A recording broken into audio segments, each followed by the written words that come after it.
So every lesson, every unit has a lesson that has the most work to do. And sadly, this is it. Because we're proving congruent triangles in a coordinate plane. So let's start. Distance formula. When given x1, y1, and x2, y2, it is this formula. Pythagorean theorem. When given a right triangle, or when you create a right triangle, A and B are your legs, and C is the hypotenuse.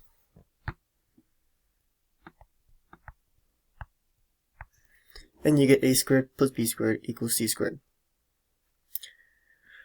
Now, something new, slopes of perpendicular lines. Remember, slope was rise over run. We can find that.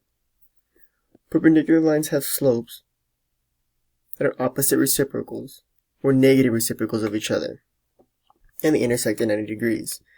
So you have two lines that give you right angles. Now, examples of opposite reciprocal. This term here, if I have 3 over 5, you would flip it and add a negative.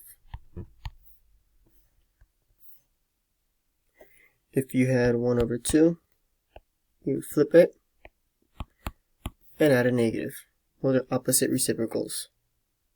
Let's go to the examples. So these examples say determine whether each set of triangles is congruent. If they are congruent, state the theorem or postulate and justify your answer, and state the 3 pieces of evidence to justify your answer. So go ahead and plot these points, and label and plot these points, and label. After plotting, you get this. Now keep in mind, you can only prove angles using angles if you can find a right angle. So finding a right angle gives opportunity for hypotenuse leg, possibly even side angle side. We can't do angle side angle. We can't do angle angle side. Or we can find all 3 sides to do side side side. So let's see. By looking at it, I think that B and R are going to be right angles, so we have to prove it. I'm going to turn this into a right triangle to find my rise of my run. It goes 3 to the right 3. So AB equals 3 over 3, which equals 1. Now I need to find this one over here.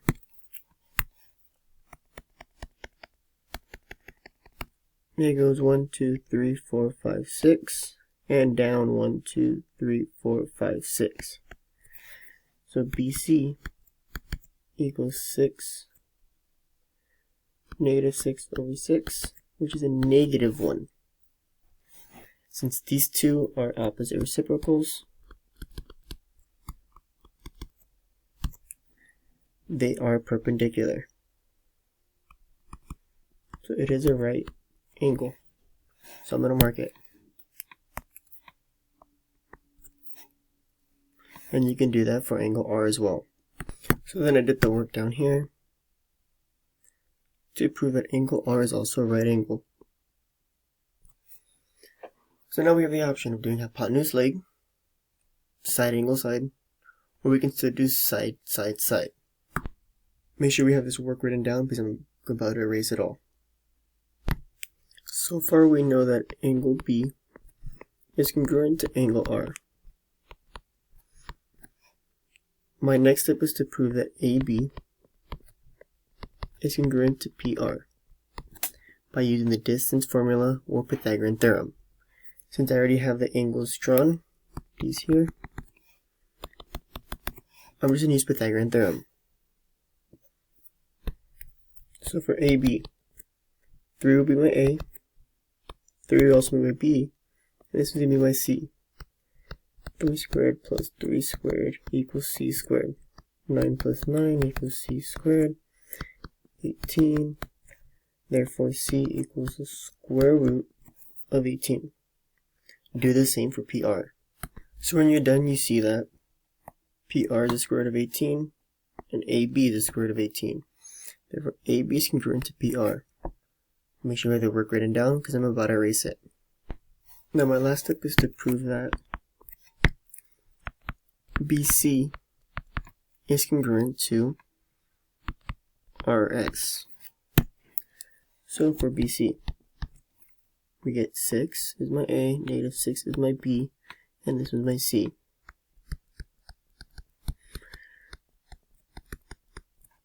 (36 plus 36), 72, the square root, C equals the square root of 72. Now I'll do the same for RS. Therefore, these two are the same. So BC is congruent to RS.